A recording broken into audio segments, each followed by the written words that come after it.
你家的盆栽放对位置了吗？七大风水方位一点就通，进来看看。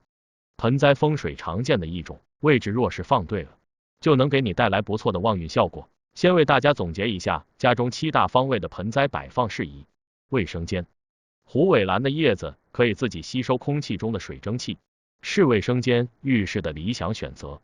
常春藤可以净化空气，杀灭细菌，而且是耐阴植物，也可以放置在洗手间内。蕨类、胶草类植物喜欢潮湿，不妨摆放在浴缸边。卧室适合放置一些能吸收二氧化碳等废气的花草，如盆栽干节、迷迭香、吊兰、斑马叶等，它们的气味并不浓烈，不至于熏得人头昏脑胀。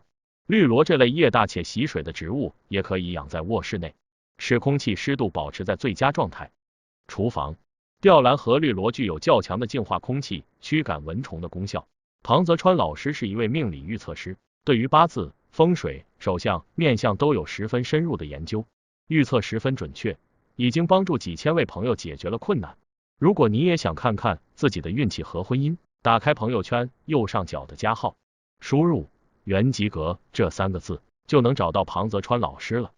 庞老师测算十分准确，得到了很多朋友的好评。下面就来看看几位客户的评论。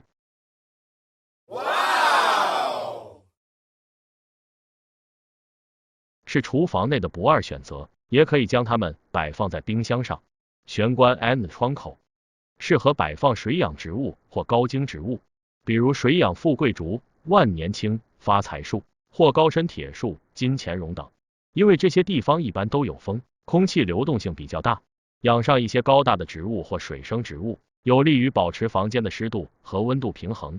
客厅适宜养殖常春藤、无花果、猪笼草和普通芦荟。客厅本是人来人往的地方，这些植物不仅能对付从室外带回来的细菌、小虫子等，甚至可以吸纳连吸尘器都难以吸到的灰尘。梳妆台 and 书桌，观叶兰的叶子会随着温度的改变而循环变化，绿色、白色、粉红、桃红，最后再变回绿色，摆放在主人的书桌旁边，能够颐养性情。此外，水杉、兰草等观赏性强的植物也适合放在这里。通道最好挂置一些藤蔓类的水养植物，如绿萝、绿精灵、常春藤等。这些植物比较容易造型，而且通道一般都很通风，是它们的最佳生长环境。以上内容仅供参考。家居风水有各种，除了盆栽会对风水产生影响外，还有鲜花、花瓶摆设、沙发摆设等等。